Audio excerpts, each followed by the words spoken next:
Hey everybody, it's Ron from Pick Dawgz, and this is Ron's Rundown. We're going to go over the MLB game scheduled for Saturday, June 7th, 2025.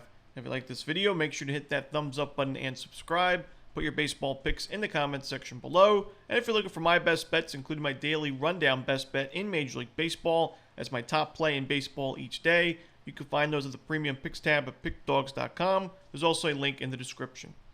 Alright, here we go. Here are the games for Saturday, Major League Baseball.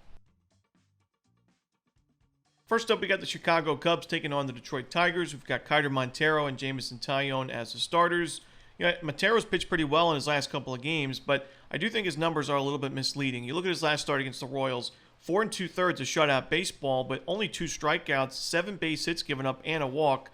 There were a lot of base runners for the Royals in that game, and they're not necessarily a great lineup right now against right-handed pitching, so it wasn't surprising to see Montero pitch pretty well. The previous start was against the Giants, another team that's really struggling offensively.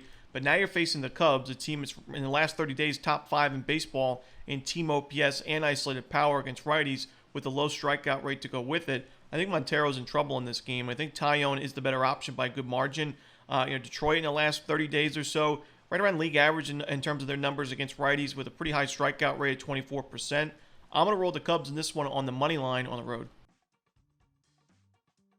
Next up, we got the Dodgers and the Cardinals. We got Yoshinobu Yamamoto and Eric Fedde as the projected starters.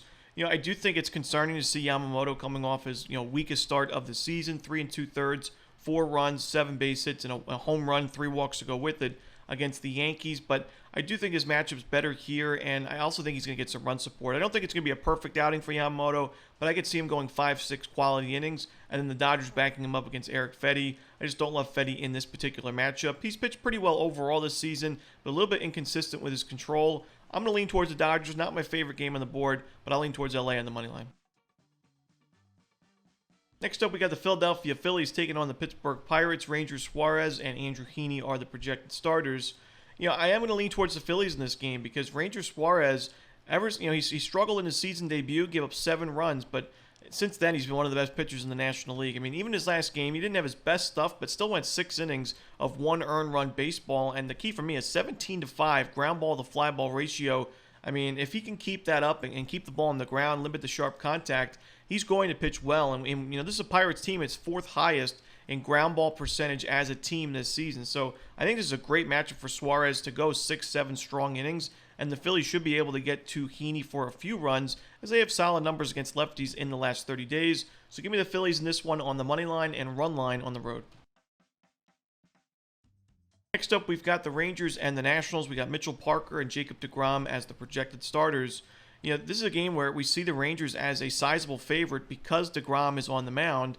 And, while I think deGrom is certainly the better starting pitching option in this game, we still got to mention, Mitchell Parker has been a lot better at Nationals Park in his career so far. Last year, the splits were a really big difference. I mean, he had a sub-3 ERA at home and an ERA above 6 on the road in 2024. So far in 2025, pretty similar numbers. A sub-4 ERA at Nationals Park in 34 2/3 innings, and an ERA just below 6 on the road, 30 1/3 innings, 5.93 ERA.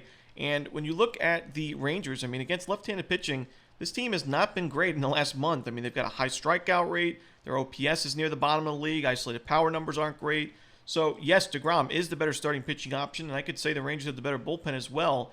But can they score enough runs to make this play worth it? I don't think so. I think the Nationals, you look at their numbers against right-handed pitching, especially at Nationals Park, but in general, in the last couple of weeks, in the last 30 days, very, very solid numbers. This is a competitive lineup, low strikeout rate. They put the ball in play. I think this is going to be a Nationals win here. I'm going to take Washington at a great price. Next up, we got the San Francisco Giants taking on the Atlanta Braves. We got Bryce Elder and Logan Webb as the projected starters. Now, Logan Webb is not getting a lot of run support. The Giants are not really helping him out because he's given up 3 runs or fewer in his last 5 games, but San Francisco was 1-4 in those 5 starts, including last game, 8 innings of shutout baseball with 7 strikeouts and no walks and a 1-0 final score in favor of San Diego. So, I do think it could be frustrating to see that, lack of run support. But in this matchup, I do think Bryce Elder, not really my favorite option to back over the years. I think it's a lopsided pitching matchup in favor of San Francisco. I mentioned I think the Giants' bullpen is going to regress as the season goes along, but right now it still is one of the best bullpens in baseball in terms of bullpen ERA. So I'm going to roll the Giants in this game on the money line and run line at Oracle Park. Next up, we got the Arizona Diamondbacks taking on the Cincinnati Reds. We got Nick Martinez for Cincinnati, no official starter for Arizona. We faded Martinez almost every start this season. He's been one of the least profitable pitchers in Major League Baseball.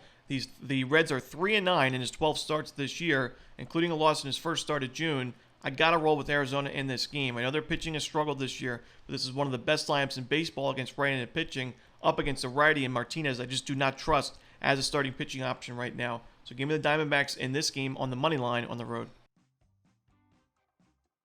Next up, we've got the Houston Astros taking on the Cleveland Guardians. We got Hunter Brown and Gavin Williams as the projected starters.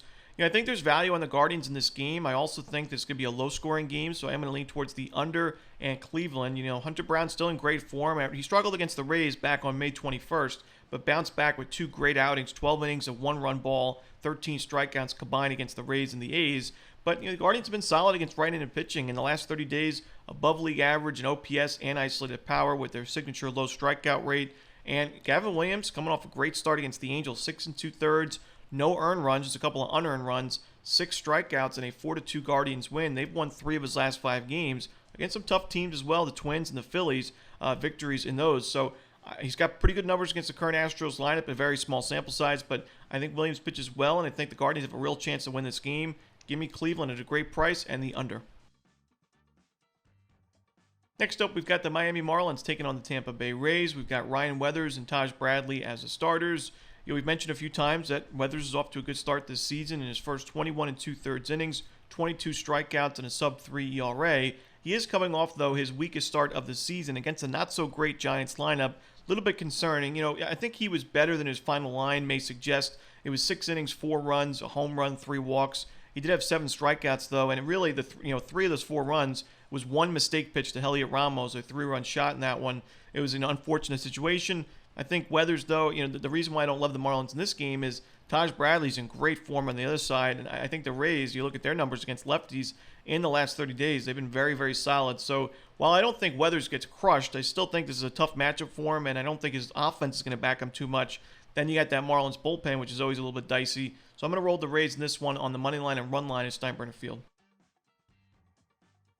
Next up, the Royals and the White Sox. We got Michael Wacha and Adrian Hauser as the starters.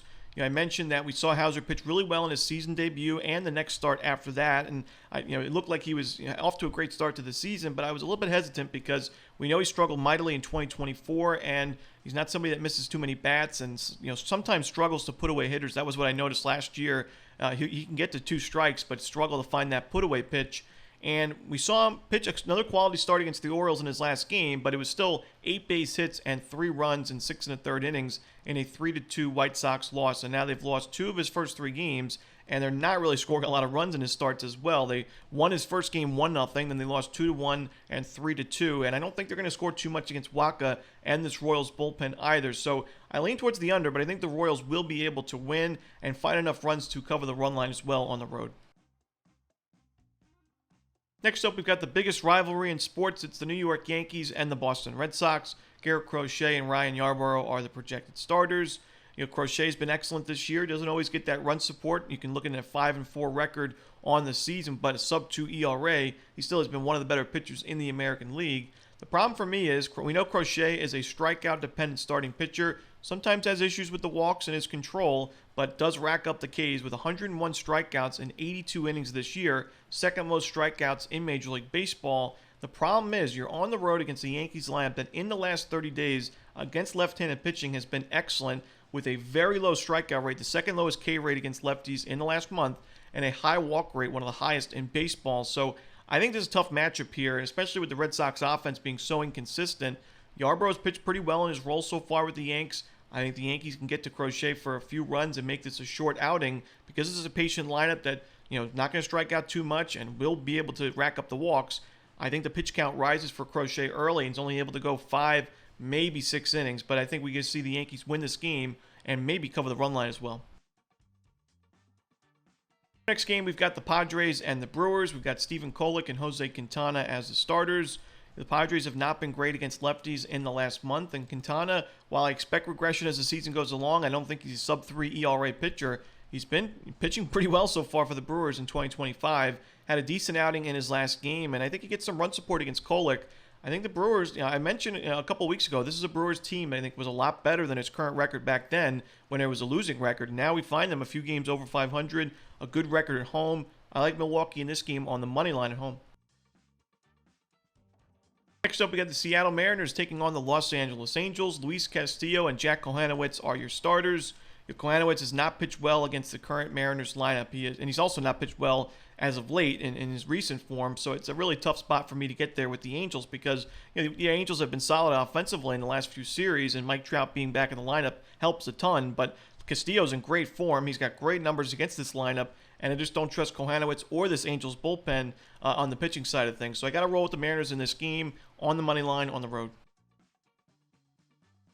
Next up, the Mets and the Rockies from Coors Field. We got Clay Holmes and Carson Palmquist as the starters. I don't think Palmquist is a viable starting pitching option right now at the major league level. Maybe down the road, but right now, we just see him giving up too much sharp contact. He's got kind of a unique delivery, and as a lefty, that can be pretty tricky for opposing teams. But it hasn't been tricky so far, as he's given up 8.5 ERA, an 0-4 record in his first 4 starts with 18 innings, 4 home runs, 10 walks, and 23 hits to go with it. All those were Rockies losses, and all of those losses were run line losses as well. 8-0, 9-5, 3-1, and 5-3 to these New York Mets. Now, I think this will go beyond the run line loss. I think the Mets will be able to cover the extended run line, laying 2.5, maybe even 3.5 runs. As well, Holmes doesn't have a ton of Coors Field experience and has some mixed results in that limited sample size. I still think he's a much better option in this game, and the Mets should be able to do some damage offensively. So give me the Mets on the -2.5 run line in this one. Next up, we've got Charlie Morton and Luis Severino for this Orioles Athletics matchup.